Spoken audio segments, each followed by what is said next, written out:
We do expect, we do accept, and we do receive miracles. Miracles are those things that happen that come through us and to us.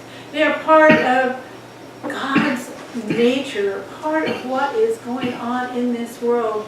But we open ourselves to know the healing that happens as we open to that divine energy, that creative energy of love, that which is the truth of you and me and of everyone in every situation within this box. So these are all prayers that have been written down. Pay attention to the prayers that are written only on your heart. And know, we expect, we accept, and we receive. And we say thank you, and so it is. Amen. Thank you, Reverend Carol.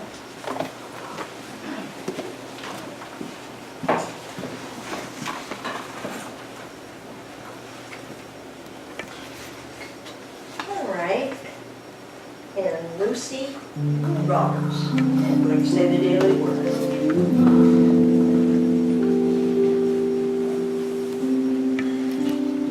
I just thought of something just a moment before I read the daily word, and it's a little sticker that's in our Bibles that are in the pews, and so I wanted to extend to each and every one of you here this morning, and to all, really, to all, may you experience this season, this Christmas, and all next year, all your life. May you experience much peace, great joy, and endless love. So Merry Christmas, everyone. Merry Christmas. And today's daily word, Christmas Eve, I am ready to give birth to new expressions of spirit as I release limitations. In one story, the shepherds have left their sheep. In another, the wise men have completed their journey. Joseph stands in loving support as Mary prepares for the birth of the new light into the world. I contain all these energies within my consciousness. The fear, the confusion, the anticipation, the joy. I cannot know what the new year will bring or predict just how my newborn Christ commitment will express. It is enough to be still and at peace to embrace the uncertainty. I appreciate the choices that have brought me to this moment, the sources of love and support I've had along the way. Everything that I've experienced has prepared me for this holy night, as I commit to giving birth to new expressions of my true Christ self. Luke chapter 2, verse 14, it says, "Glory to God in the highest heaven, and on earth peace among those whom he favors." And he favors everyone. Sorry, it's just Christmas joy. Beautifully read. Thank you, Lucy. All right. Let us prepare ourselves. Say together our sacred Lord's Prayer. Our Father, who art in heaven, hallowed be thy name. Thy kingdom come, thy will be done, on earth as it is in heaven. Give us this day our daily bread, and forgive us our debts as we forgive our debtors. And lead us not into temptation, but deliver us from evil. For thine is the kingdom, and the power, and the glory, forever. Amen.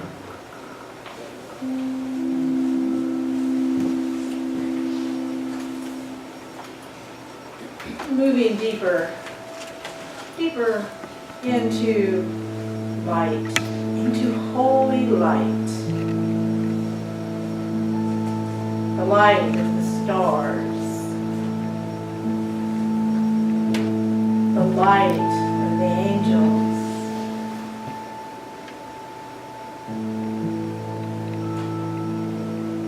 Move deeper into the holy darkness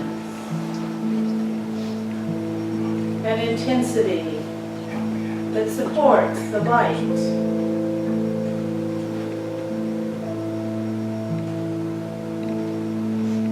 Breathe into that dark intensity.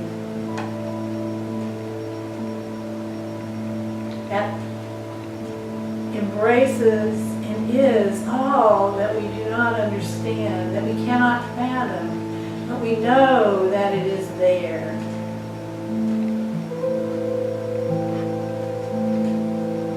And it is the light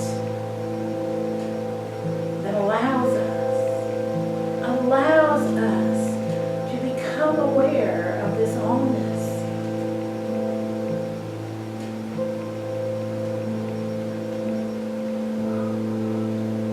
So breathe in deeply. Breathe in, inspire. I am, we are inspired. With every breath, we are inspired by divine life.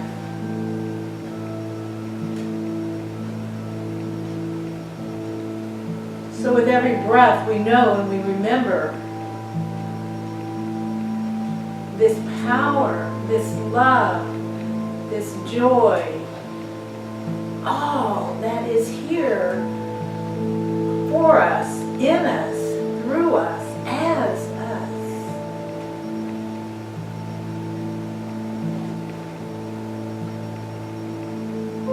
Allow yourself to begin to drift deep, deep into holy darkness,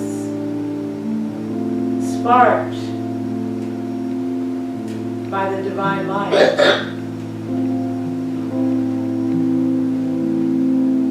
Breathe into that. Move into that.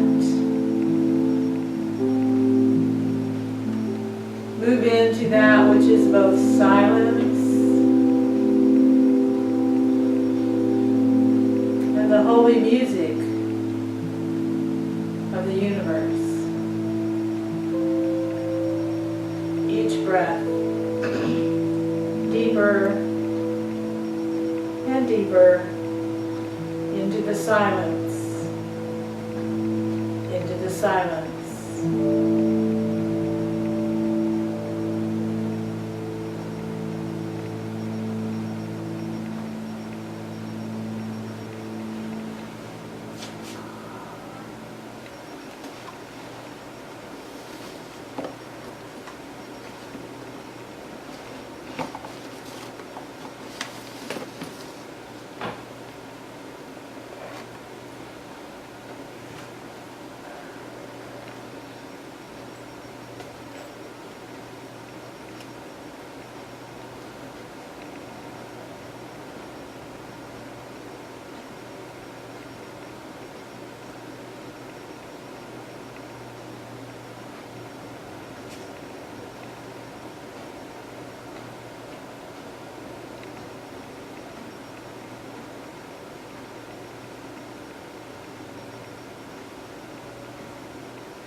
And bring yourself just a little bit up to this place of connection with each person sitting here in this room. Feel that light, that love, that joy expanding out through you, connecting up with the joy of each person here.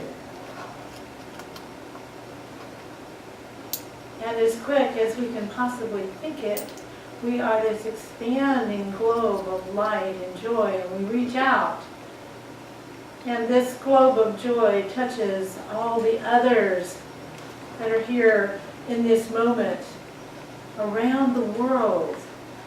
And visualize the world, this globe, in this moment, surrounded, enfolded by, engulfed in this divine light of love and joy and spirit and awareness that God is. God is. God is. And come back a little bit closer to your heart and reach out to our church family members who are not here for various reasons. Some of health, but many of traveling out there, and we bless them. Bless them and their loved ones that they are connecting with.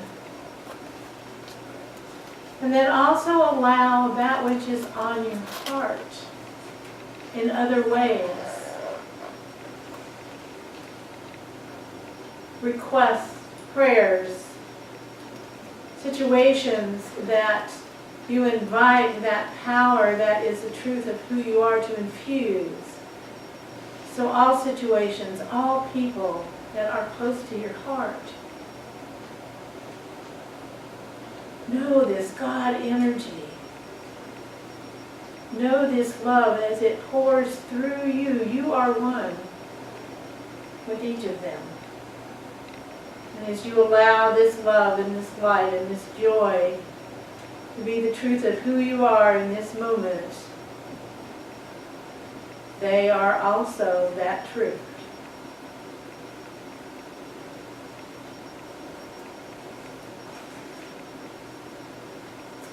And in this process, in this awareness, in the joy of this moment, we say thank you. Thank you, God. And so it is. Amen. And you know, there's another phrase that sometimes I can use, other people use. As we grow in our understanding, we are making it so. And that's true no matter where we are or what we are doing. It is our understanding that is making it so in our awareness. Think about that. I want to feel joyful. I want to feel powerful. We are that creative source. We are one with that, and we are that. So this week, this Sunday, the topic is joy, as Joan read. But you know, I'm always a week ahead as I prepare for the talk. And last week, you know, I told you, how amazing it was to be in that energy of love while I was doing all of that baking. Now, all of this amazing experience. And so I think I said to you, and I certainly made a commitment to myself, okay, this is going to be the focus for this week. Wonder what it's going to be like. So as I began preparing the talk, I went looking for some words of joy in the Bible. And so here's some verses from the Psalms that are just that epitome of joy. So from Psalms 47, verse 1. Clap your hands, all peoples. Shout to God with loud songs of joy. So when Amy's up here, loud songs of joy. Sometimes we tend to want to sit there, and Amy's saying, come on, stand up, get some energy in here. So loud songs of joy. Shout. And then in Psalms 96, let the heavens be glad. Let the earth rejoice. Let the sea roar, and all that fills it. Let the fields exult, and everything in it. Then shall the trees of the forest sing for joy before the Lord. And as I was reading that, I was thinking about, the fun song we sing about all the animals in the choir. All God's critters got a place in the choir. Yeah, here it is, right here. You know, all the creatures of the fields and the forests. And then I found this one, and I just couldn't resist this one.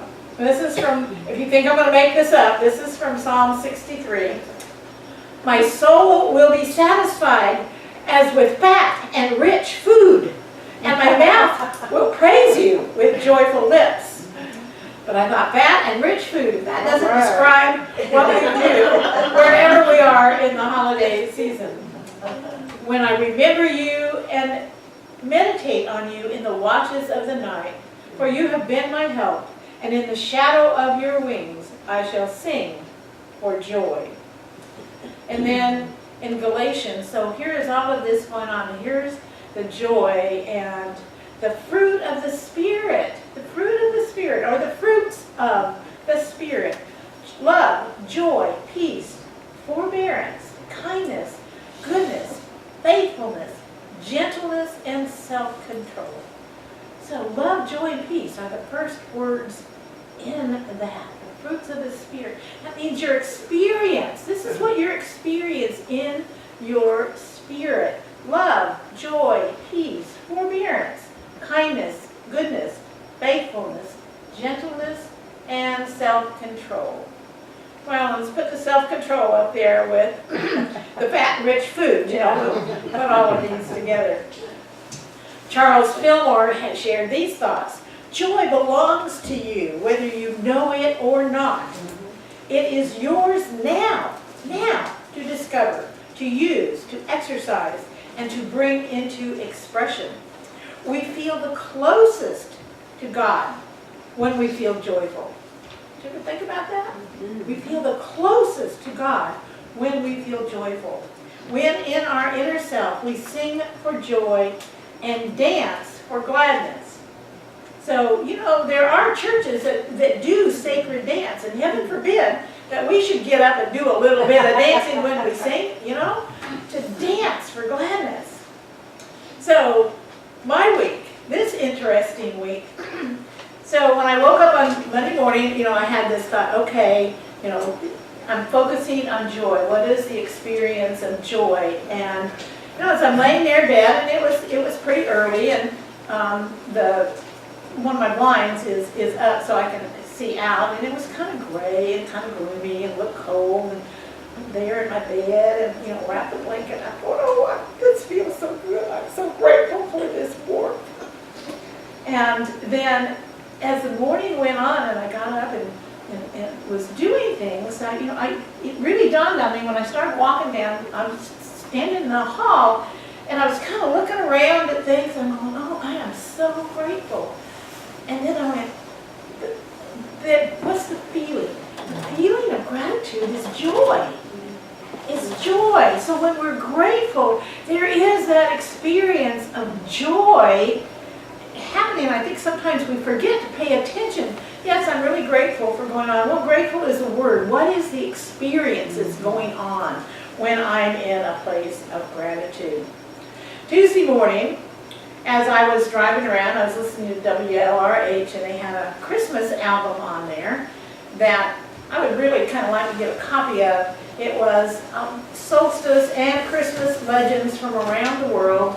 And while there were adults taking part in it, it was also mostly the voices of children who were telling the stories.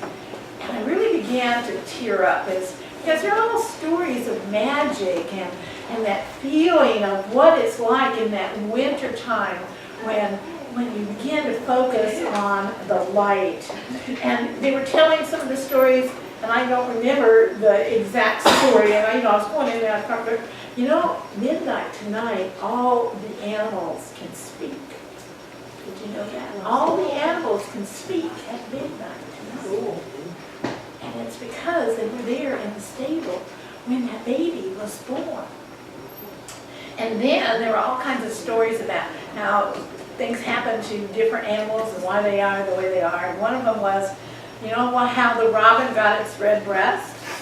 Well, in the stable, you know, they had a little fire there trying to get it warm enough because I knew this baby was going to be warm, but the fire began to die down, and it was just coals. And there was a little robin sitting there, and the robin said, something needs to be done. So he flew down to the fire and he began whopping his wings and everything. And as the fire began, I'm going to cry, as the fire got brighter and brighter, and his chest began to glow. And Mary, the mother, looked down and said, and from now on, you will have a red breast, and that will remind everybody what you did for my baby that is being born. So, here I am driving around and I'm crying and tears are joyful. Tears are joyful. So to remember that when we're in that place, because then that also took me to when I was a kid again, and magic, Christmas was really magic. Really, really magic. And we always had a creche that I got to be able to set up, and when we were out in the car, we'd sing Christmas carols. You should have heard us because none of us had very good voices. But we sang, Sunday night I was up here, I only had to look at the book once or twice. I had all those words down pat. And then, at one point in time, I got to be part of a little community choir, community center put together, and we were going to go sing at, there was a TB sanitarium not very far from this, so we were going to go put on a performance, and so we had to learn more than the first verses. So feeling that energy. And again, not nostalgia of wanting to go back, but just feeling that magic. So knowing, that emotion that brings tears, that's joy. That's joy.